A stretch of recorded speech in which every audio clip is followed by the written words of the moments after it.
Assalamualaikum warahmatullahi wabarakatuh. Saya Nina Maratu Salihah, jurusan Pendidikan Matematika FKIP UMM. Di sini saya akan menjelaskan materi himpunan mengenai subbab 2.1 dan 2.2.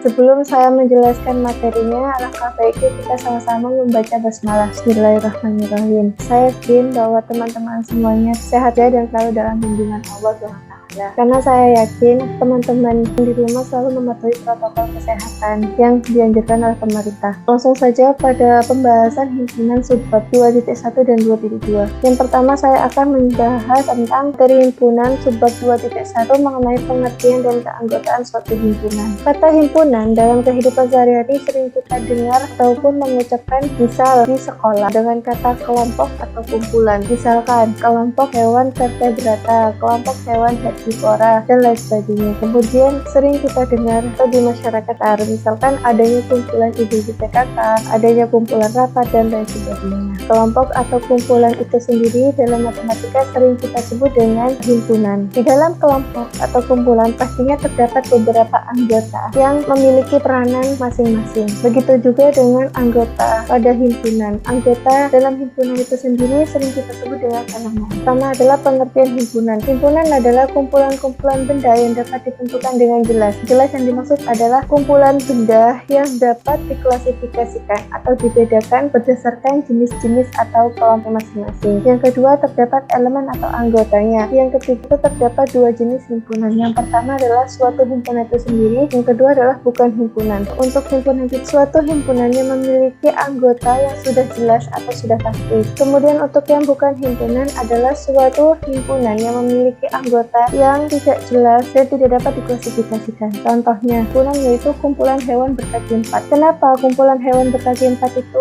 termasuk himpunan? Karena anggota dari hewan berkaki empat itu terdapat kuda, sapi, kelinci, dan lain sebagainya. Nah, hewan-hewan tersebut memiliki kaki berjumlah 4. Kemudian contoh yang kedua himpunan itu adalah kelompok bilangan ganjil kurang dari 10. Bilangan ganjil kurang dari 10 ini termasuk himpunan karena anggota-anggotanya sudah jelas. Terdapat bilangan-bilangan ganjil yang kurang dari 10. Misal, bilangan ganjil yang kurang dari 10 adalah 1, 3, 5, 7, 9. Kenapa 10 tidak masuk? Karena yang diminta adalah kurang dari 10. Untuk selanjutnya adalah contoh bukan himpunan. Contoh yang pertama yaitu kelompok siswa memiliki badan yang tinggi. Badan yang tinggi yang dimaksud dalam contoh ini adalah tidak diklasifikasikan maksimal atau minimalnya tinggi badan yang diinginkan. Kemudian contoh yang kedua yaitu kumpulan lukisan yang indah. Keindahan seseorang pasti berbeda-beda antara satu dengan yang lain sehingga tidak dapat diklasifikasikan dengan baik dan benar. Kemudian ada anggota himpunan dan lambangnya. Penulisan anggota menggunakan tanda kurawal dan untuk nama himpunannya itu sering kita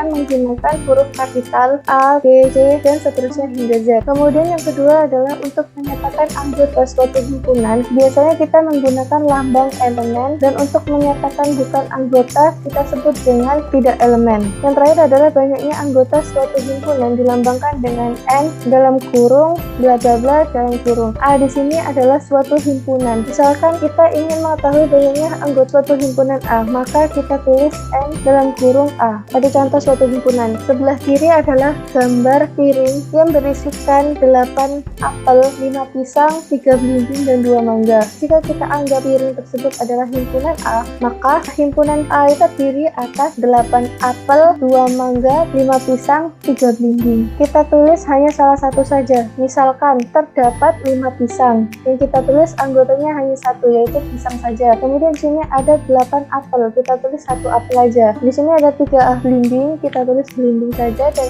2 mangga kita tulis mangga. Sehingga anggota dari himpunan A kita tulis pisang, apel, belimbing, dan mangga. Dengan keterangan pisang anggota himpunan A. Betul. Kemudian di sini ada apel anggota himpunan A. Ini benar. Kemudian belimbing anggota himpunan A. Kemudian di sini ada mangga anggota himpunan A. Dan jumlah dari anggota himpunan A terdapat 4. Selanjutnya yaitu subbab 2.2 menyatakan suatu himpunan. Langkah-langkah menyatakan himpunan ada 3. Yang pertama yaitu menyatakan himpunan dengan kata-kata atau sifat keanggotaan. Yang kedua adalah menyatakan himpunan dengan notasi pembentuk himpunan. Yang ketiga adalah menyatakan himpunan dengan mendaftarkan anggota-anggotanya. Langkah yang pertama yaitu menyatakan Menyatakan himpunan dengan kata-kata atau sifat keanggotaan. Menyatakan himpunan dengan kata-kata atau sifat keanggotaan himpunan sangat bermanfaat untuk himpunan yang memiliki anggota yang sangat banyak dan tidak beraturan, karena kita akan mengalami kesulitan ketika harus menulis semua anggota satu demi satu. Misalkan saya memiliki himpunan C di mana anggotanya terdiri dari Senin, Selasa, dan Sabtu. Bisa kita lihat bahwa huruf depannya S, S, sehingga kita dapat menuliskan dengan kata-kata atau sifat keanggotaan himpunan, yaitu himpunan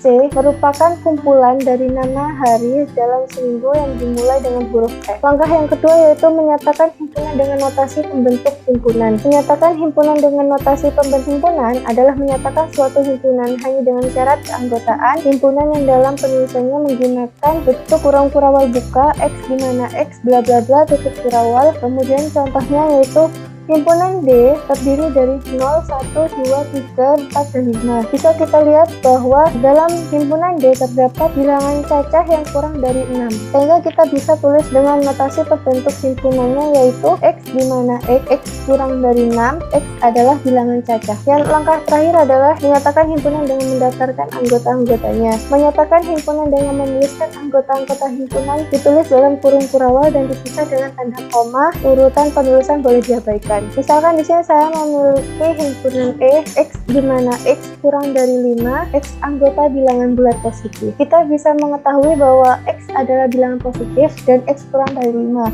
Maka kita dapat menulis 1, 2, 3, 4, sehingga penulisan dengan mendaftarkan anggota-anggotanya maka dapat ditulis himpunan E beranggotakan 1, 2, 3, 4 atau kita boleh acak. Sekian penjelasan materi himpunan subbab 2.1 dan 2.2. Mohon maaf jika ada salah kata atau salah tulisan dalam PowerPoint tersebut. Saya mohon maaf sebesar-besarnya. Wabillahi taufiq wal hidayah. Wassalamualaikum warahmatullahi wabarakatuh.